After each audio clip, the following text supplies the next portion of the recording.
ओम भास्कराय नमः। जय छठी मैया।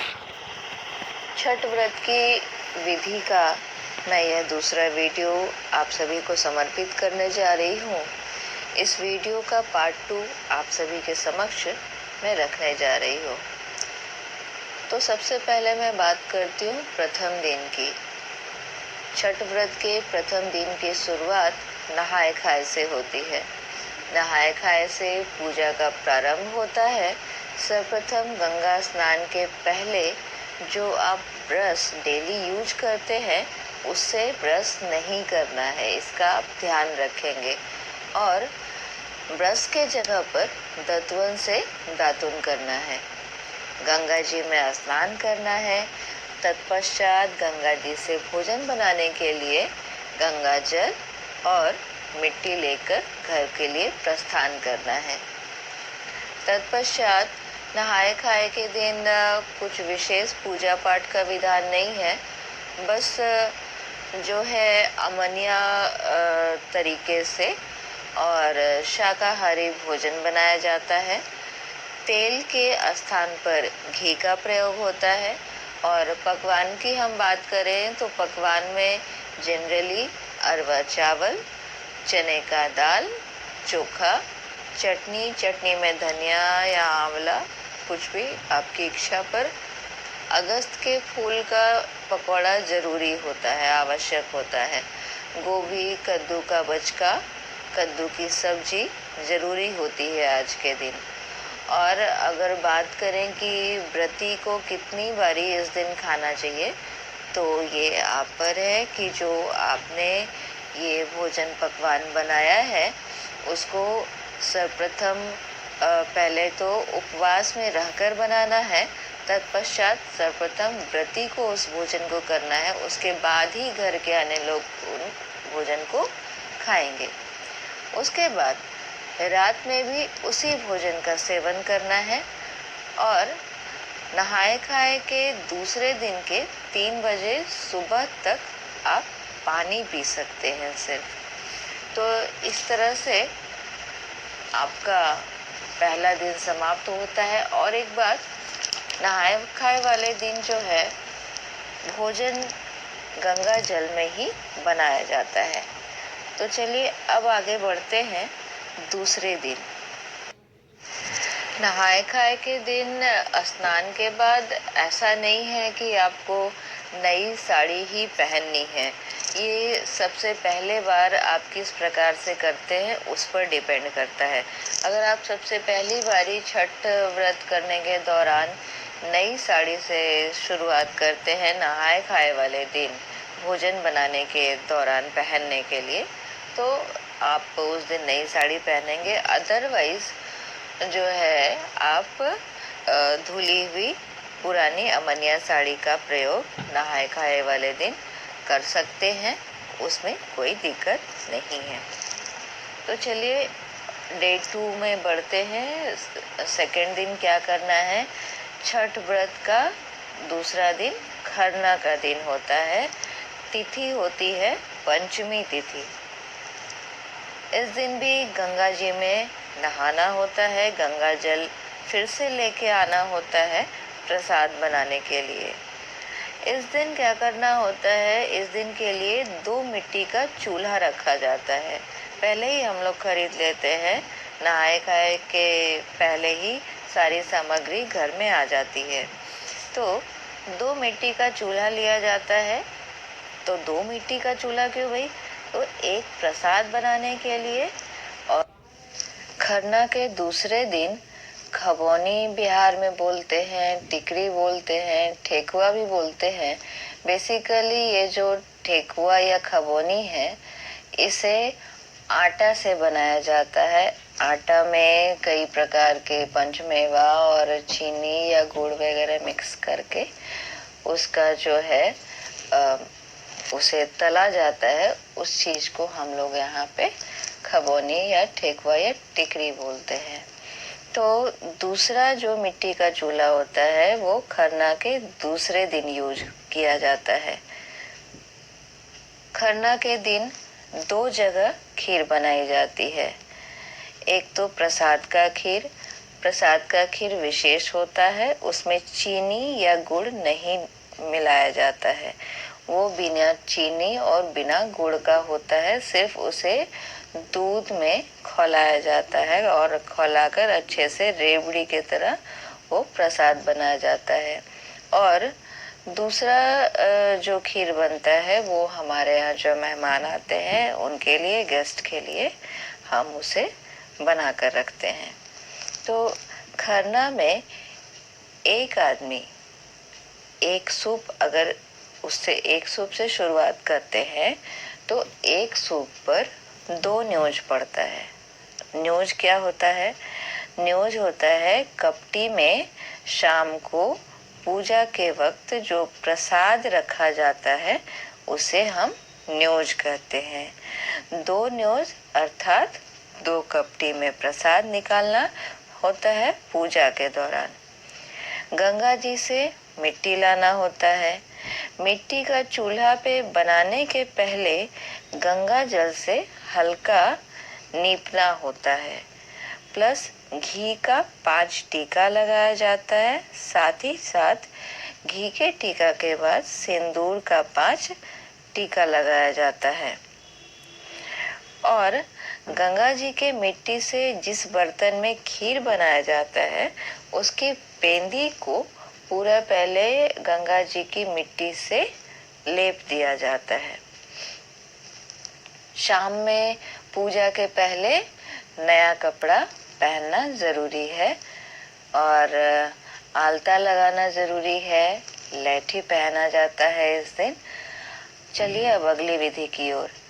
नारियल का छिलका, उसे हम यहाँ पे घर की भाषा में, घरेलू भाषा में खोया बोलते हैं। लकड़ी, गोईठा, कपूर से चूल्हा में आग जलाया जाता है। मीठा वाले खीर से खरना नहीं होता है, मैंने पहले भी बताया। सिर्फ दूध में सिर्फ अरवा चावल पकाकर खीर बनाया जाता है। उसके साथ साथ रोटी जैसा बनाकर, रोटी को जो है चकला पे नहीं बेला जाता है, हाथ पर ठोक ठोक के तवा पे डालना होता है और उस पर पराठा में जैसे घी लगाते हैं ना, वैसे लगाकर पकाना होता है। तीसरा सामान क्या पड़ता है न्योज में? तो तीसरा सामान है पीठा। पीठा कैसे बनाया जाता है? पीठा बनाने की विधि इस प्रकार है।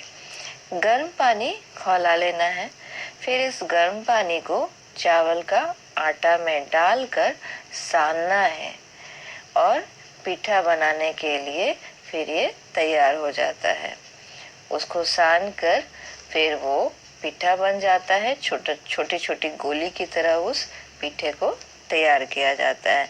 इसमें भी कोई मीठा नहीं पड़ता है, कोई शक्कर नहीं, कोई गुड़ नहीं। यह सिर्फ चावल का आटा होता है और गर्म पानी में उसे बनाया जाता है।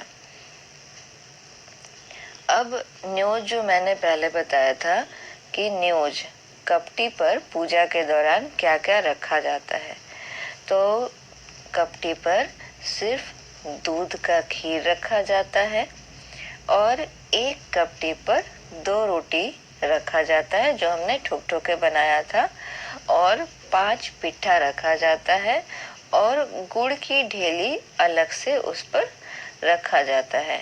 साथ ही साथ दोनों न्योज पर तुलसी दल रखा जाता है और सबके सामने 5-5 पत्ता रखा जाता है, पान का पत्ता।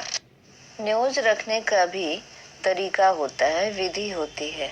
सबसे पहले हमारे इष्ट देवताओं के आगे चौकी पर सबसे पहले 5 टीका घी का, फिर चौरठ का, फिर सिंदूर का लगाया जाता है।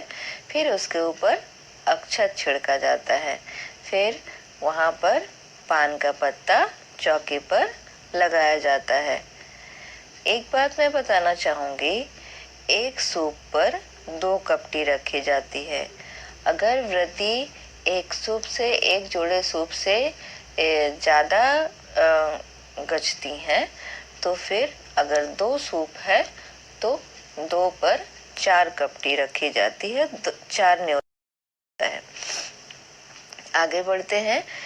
और इसके बाद चौकी पर पान का पत्ता, अक्षत, चावल, फूल, कसेली रखना होता है।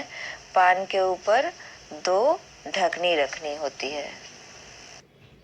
तत्पश्चात चौकी पर फिर जितना न्यूज उतना दिया जलाना होता है। चौकी के नीचे सबसे पहले गोबर का गौरी गणेश बनाकर उनकी पूजा करनी होती है। आम के पत्ते पर गौर गणेश रहेंगे। गौरी गणेश पर कच्चा दूध से स्नान कराना है। फिर दोनों न्योज पर कच्चा दूध डालना है। फिर जल से स्नान कराना है। फूल, दुबी आदि चढ़ाना है। गौरी गणेश के सामने एक ईंट या फिर एक अलग से मिट्टी का बना हुआ परात जैसा आता है, उस पर एक कपूर पहले जलाना होता है। फिर उस पर धूप जलाना होता है। वहीं पर अपनी थाली खाना का, जिसमें पानी का लोटा भी रखना है, अपनी थाली पर भी एक तुलसी दल डाल देना है। एक प्लेट छोटा सा रखना है पास में ही, जिसमें थोड़ा थोड़ा अपनी थाली से निकालकर जो भी आपने पकवान बनाया है प्रसाद का, वो उस छोटे प्लेट में भी डालना है भगवान के लिए। फिर गौग्रास उसे कहते हैं। फिर जमीन पर थोड़ा थोड़ा निकालना है गौग्रास के लिए छोटे वाले प्लेट पर। फिर पानी भी उस प्लेट पर गौग्रास में देना है। फिर प्रणाम करके भोजन प्रारंभ करना है। 9:30 बजे रात्रि तक दूध और पानी, दूध में मीठा गुड़ डालकर जितना पीना है आप पी सकते हैं। उसके उपरांत नहीं पीना है। अगर रात्रि में पूजा के पश्चात आपको प्यास लगती है और पहली बार ही अगर आप 9:30 बजे रात्रि के बाद भी जल पीना चाहते हैं तो उसका भी एक तरीका होता है। अगर आपको रात्रि में प्यास लगती है तो आप गौमुखी होकर पानी पी सकते हैं। गौमुखी कैसे होना है? जैसे गाय पानी पीती है। जिस प्लेट में आपने प्रसाद खाया था उसमें आप पानी भर लें और लेट कर, फिर जैसे गाय झुककर पानी पीती है वैसे लेट कर उसे पिया जाता है। इसे गौमुखी कहते हैं। इस प्रकार से आप पानी पी सकते हैं। उस रात्रि को आपको किसी और रूम में नहीं सोना है। पूजा रूम में ही जमीन पर कुछ बिछाकर सोना है। इस प्रकार छठ महापर्व की दूसरे दिन की समाप्ति होती है। अब आगे बढ़ते हैं तीसरे दिन की ओर। तीसरे दिन पहली अर्घ शाम को दिया जाता है। सूप पर रखने की कुछ सामग्री होती है, वो मैं बताऊंगी। उसके पहले मिट्टी का जो हमने 2 चूल्हा लिया था, तो दूसरे चूल्हे का इस्तेमाल तीसरे दिन करना है। सबसे पहले मिट्टी पर चूल्हा रखना है। फिर चूल्हे को गंगा जल से नीपना है और चूल्हा पर घी का, सिंदूर का 5-5 टीका लगाना है चूल्हा जलाने से पहले। फिर उसके बाद गुड़ की खबौनी, जिसको हम ठेकुआ भी बोलते हैं, उसे बनाना है। उसकी विधि कुछ इस प्रकार से है। गुड़ को थोड़ा पानी में डालकर चूल्हा पर चढ़ाना है गुड़ डालने के लिए, और जब गुड़ गल जाए आटा में थोड़ा घी मिलाना है। फिर गला हुआ गुड़ पूरे आटा में मिलाना है। फिर थोड़ा थोड़ा आटा में हल्का हल्का पानी डालकर खबौनी का साँचा बनाना है। फिर घी में तल देना है। गुड़ में पानी डालकर गर्म करके चलनी में गुड़ डालकर चौरठ में मिलाना है, ताकि गुड़ की गंदगी चलनी में से रह जाए और गुड़ चौरठ में मिल जाए। इसमें पंचमेवा, सुपारी, जायफल सूप पर रखाता है। एक सूप पर 2-2 फल प्लस सिंदूर लगाया जाता है 5-5 टीका, अर्पण का 5 टीका लगाया जाता है, घी का 5 टीका लगाया जाता है। डलिया सूप को धोकर उसमें 5 टीका, सबसे पहले घी का, फिर सिंदूर का, फिर अर्पण का लगाया जाता है। अब हम बात करते हैं तीसरे दिन की, जब पहले अर्घ के लिए हम सूप लेकर जाते हैं घाट की ओर। तो हम जो सूप पर दिया रखते हैं वो पहली अर्घ के दिन घर से दिया जलाकर घाट की ओर नहीं ले जाया जाता है। शाम के, और दूसरी बात, शाम के अर्घ में जो दिया सूप पर रखाता है वही दिया सुबह के अर्घ में रखाएगा, बत्ती बदलकर और दिया को धोने के बाद।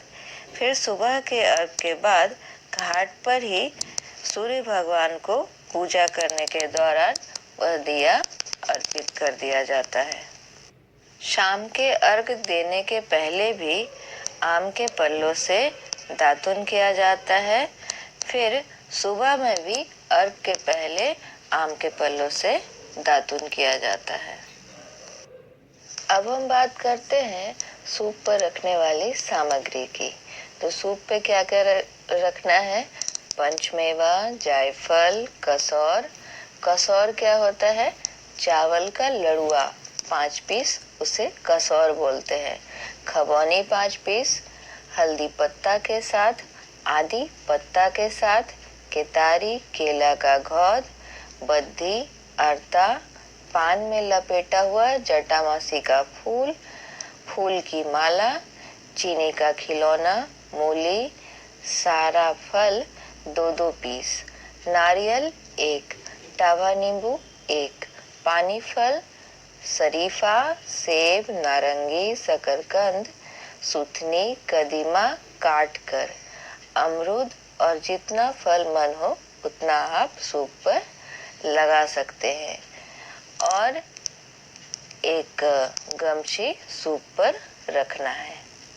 शाम का अर्घ देने के बाद, घाट पर अर्घ देने के बाद जो है ईंट पर धूप जलाना है और भगवान सूर्यदेव को दिखाना है।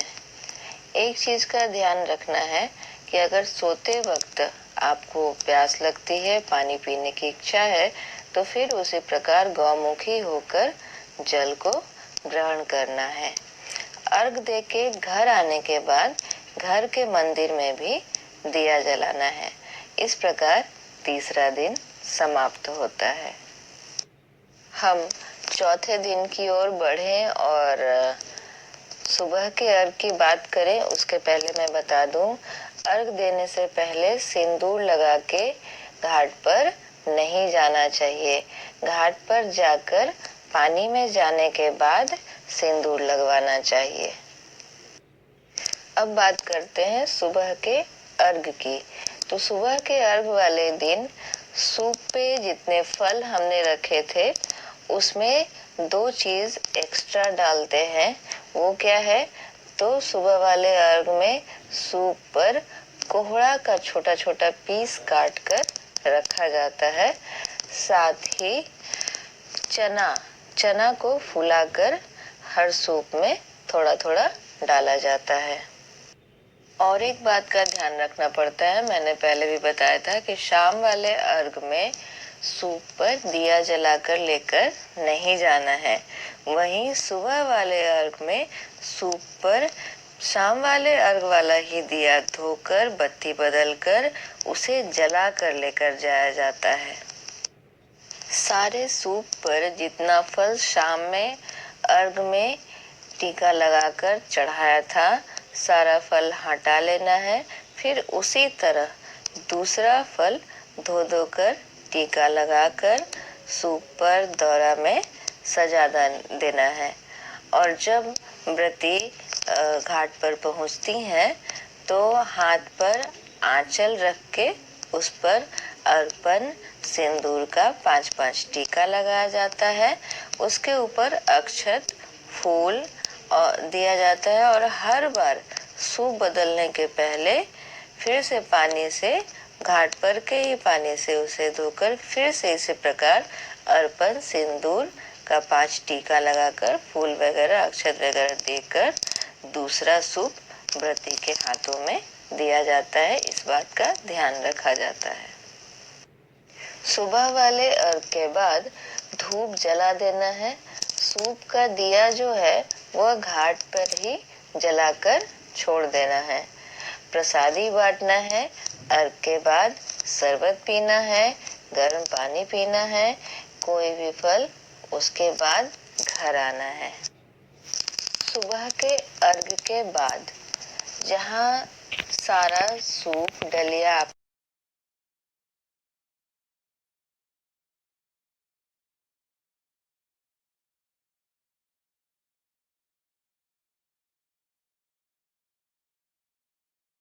धूप जलाया जाता है। गोबर के गौरा गणेश जी के साथ 2 मिट्टी के भी भगवान वहीं पे छोटे छोटे गोल गोल बनाकर चारों को पहले रखा जाता है। फिर उन पर एक खवौनी हो गया, चावल वाला एक लड़ुआ, एक केला चढ़ाना है। फिर वहीं पर सारा सूप का दिया उतार कर रखना है और एक छोटा धूपदानी में धूप जलाना है। फिर परवैती जलाएंगी। उनके बाद सारे परिवार के लोग कम से कम 5-5 बार उसमें आहुति देंगे। फिर पहले कपड़ा जो भींगा हुआ है वह बदल कर पहनना है। उसके बाद खुद कोई फल पर खाना है। दूध में गंगा जल प्लस चीनी मिलाकर शरबत बनाकर पीना है। उसके बाद प्रसाद वितरण करना है। इस प्रकार लोक आस्था के पर्व छठ पर्व की समाप्ति होती है। छठी मैया सूर्यदेव आप सभी व्रतियों की मनोकामना पूर्ण करें, यही कामना करती हूँ। नमस्कार। जय छठी मैया। एक बात तो कहना भूल ही गई, अगर ये वीडियो आपको पसंद आया हो तो लाइक और शेयर करना ना भूले और सब्सक्राइब तो पहले कर लें। नमस्कार। जय छठी मैया।